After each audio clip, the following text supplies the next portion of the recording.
So today we're going to talk about Six Easy Pieces by Richard Feynman.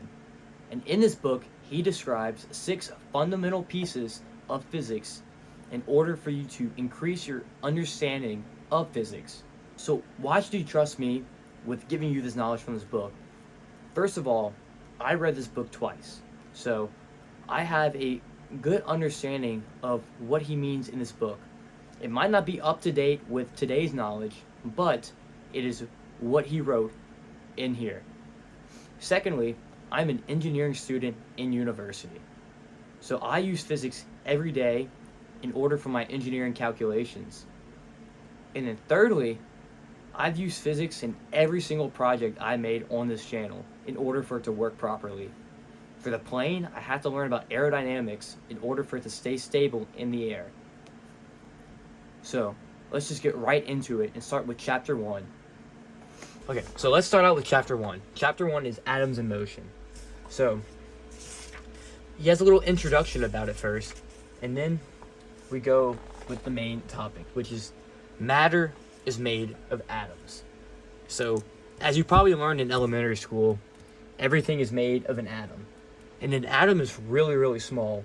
So it is about the size of 1 times 10 to the negative 8 centimeters in radius. Okay? And the unit is called an angstrom. So Angstrom, angstrom. And we also know that if you add heat, it changes the atoms by adding more energy into the system. Which, this is very common basic knowledge, but this is how the introduction works out. Then he goes and talks about pressure. So pressure is proportional to density. So if we have this container right here, and it's filled with air, little air particles, and then we have this piston, and we press down on it, it's going to make it smaller. So we have the same amount of air particles within a smaller amount of space. So now there's more mass concentrated in a smaller amount of space. So the more pressure we add, the denser that this little air pocket is going to be. And then pressure is measured in pounds per square inch. So the square inch is this. How much pounds, which is a force unit, not a mass unit, is on the surface area. And then pressure is also the amount of times particles hit a surface and the amount of force they hit the surface with. And it's also proportional to volume and temperature, which is known by the gas laws. So gas law is pressure equals volume over temperature equals pressure equals volume over temperature of the new substance. So it's all proportional to each other. And then at low temperatures, these particles are going to form crystal structures, which is how solids are made. So like the solid salt, which is NaCl, it forms a crystal structure with sodium, which is smaller, and then chlorine, which is bigger. And they form these little structures like this.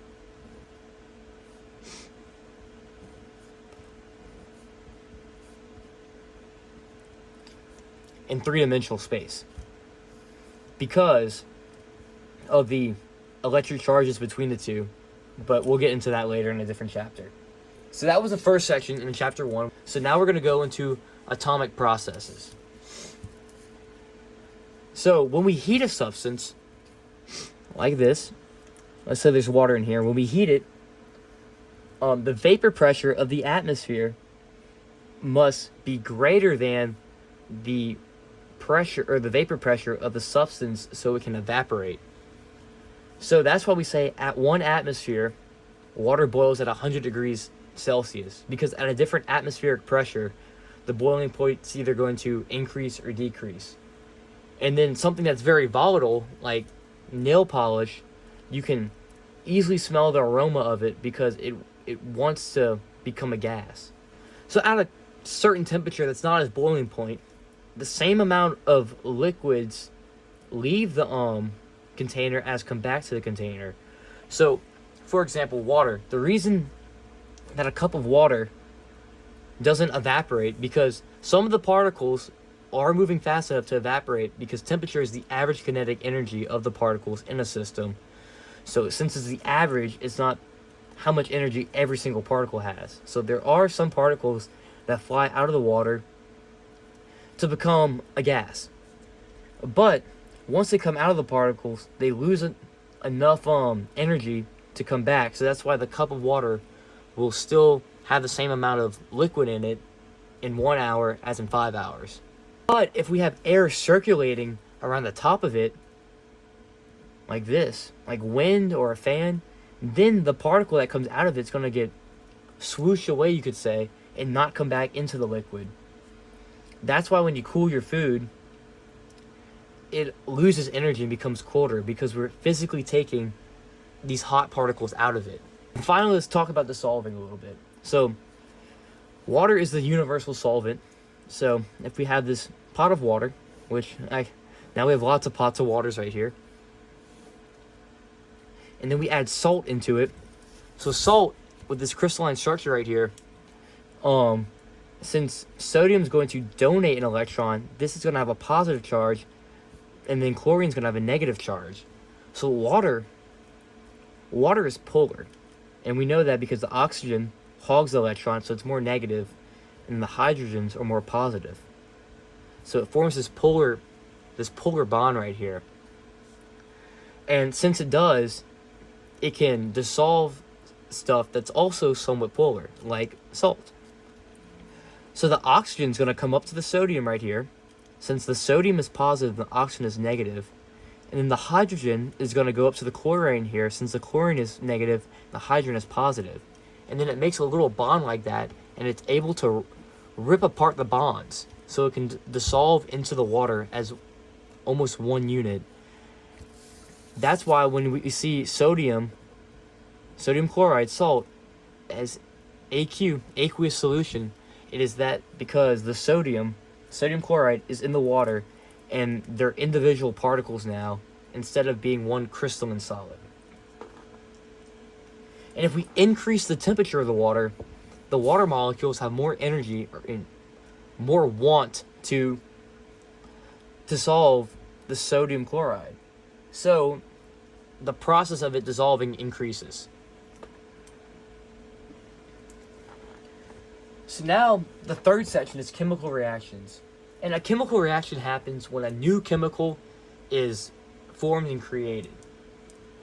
So unlike what we talked about now, this is all physical changes. Since no new chemicals are forming, this is just a physical process. So for example, we can say hydrogen gas plus oxygen gas will give us water. And this is a chemical reaction because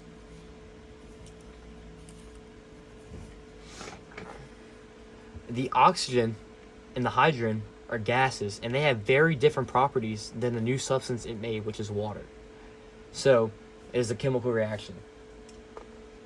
And then ions, so once salt dissolves in the water and the crystalline structure breaks up, as we talked about, the sodium is going to float by itself. And since it's gave away its electron, it's positive. So we say this is an ion because it doesn't have a net zero charge.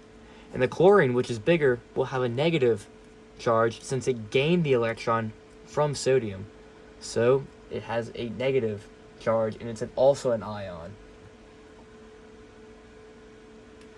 And then isotopes are atoms. I'll use carbon because carbon-12 and carbon-14 are very common isotopes. So they have the same number of protons as you probably learned in elementary, because protons determine the element, but they have different number of neutrons, so we say they're an isotope. And then isomers, which this is a little more complicated. So let's see if I can draw a hexagon. Actually, it's not a hexagon. I'll scratch that. It's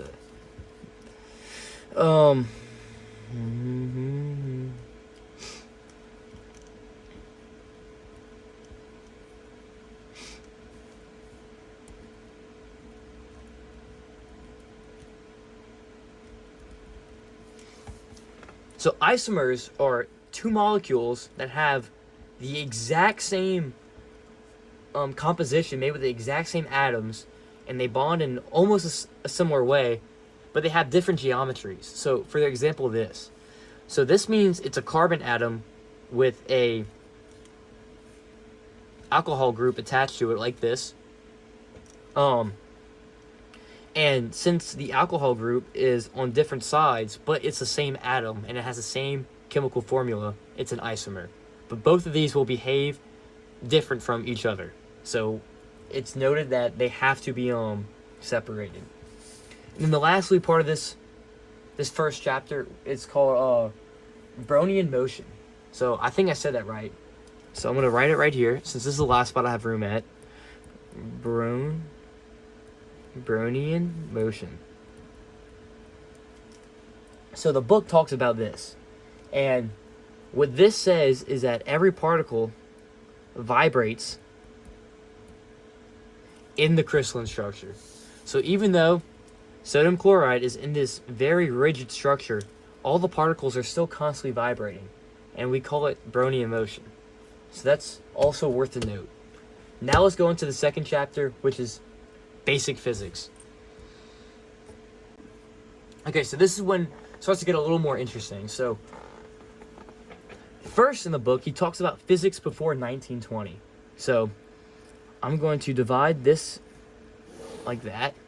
We're going to say this is before 1920. And our understanding of the universe before 1920 was what Euclid described it as. So Euclid said that the universe is a three-dimensional space with a time component too, as a fourth dimension. So particles are in the space like it's a stage almost. So just like that. The forces between the particles, called the intermolecular forces, determine the chemical structure of the molecule. And gravity is a long-range force. So with this knowledge, charges are the main driving factor for intermolecular forces, which is an electrical force. So the different charges that these atoms have is what we thought to believe created all the structure in the universe and all the particles. And atoms were also thought to believe that they had a nucleus made with protons and neutrons, which is somewhat true. So this is the nucleus. We have neutrons, protons. Protons are a plus. Neutrons have no charge, so I'm just going to write as no charge. So this is lithium, since there's 3. And then the number of protons determine the element. So lithium, because there's 3. And then the mass is determined by adding the number of protons plus the number of neutrons. So we would have 6 right here. And since the protons are electrically charged, they create this field with their charge that other particles can feel. And then charges like to move to different fields. So like repulses like, but like attracts opposites. So this is an electric field right now. A magnetic field happens when the particles become in motion. But a magnetic field and an electric field are very, very closely related. And since they're so related, we say it makes an electromagnetic field. Field can carry waves depending on its frequency. So all the waves are electromagnetic waves. And charged particles can emit this energy without emitting matter. So then we get into the electromagnetic spectrum, which is a way that we classify waves depending on its frequency. So it starts out with radio, then we go to microwave, and then we go to infrared, then visible light, and then UV, X-ray, and gamma, in that order. So visible light is actually only a very small spectrum of the electromagnetic spectrum. It's mostly composed of the other waves, actually. So take note of that.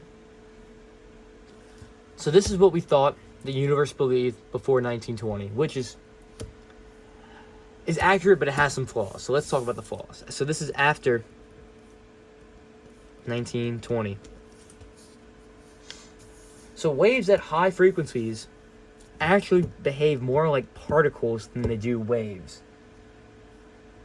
So Einstein, he changed physics after 1920. Instead of looking at it as a stage with a time component as Euclid did, he combined it into something called space-time. Gravity, instead of this being this long, distance force, actually modifies space-time itself. So we take this plane right here, and we have this giant planet in the middle. It's going to bend the fabric of space-time into it, like that. So the other planets around it feel the bending of space-time, and then they roll into it. And also, stuff on a small scale, like protons and neutrons and electrons, behave nothing like Newton physics did on stuff in a large scale. So this is where we go a little bit into the quantum physics side of it. So the uncertainty principle in quantum physics is we can never know the exact momentum and position of an electron. So this is the nucleus right here. This is not on the scale. And we have the electrons around. We cannot know the position or the momentum of an electron. So you might be wondering, or you might have thought about this before, but if opposite charges attract each other, why does the electron travel around in this cloud and not just go directly into the nucleus so it can combine with the protons? But the uncertainty principle can answer this question. So if the electron was in the nucleus, we would know its exact position and its exact momentum, because it would be zero, because it would be not moving. So fundamentally, since the uncertainty principle is true, the electron has to fly around the nucleus in order for it to achieve this theory, or in order for the uncertainty principle to be right. So the natural world makes it fundamentally impossible to predict what exactly will happen next. So let's move along a little bit and talk about the photon. So a photon is a massless particle and chargeless particle of light. So the interaction between photons and then electrons is called quantum electrodynamics.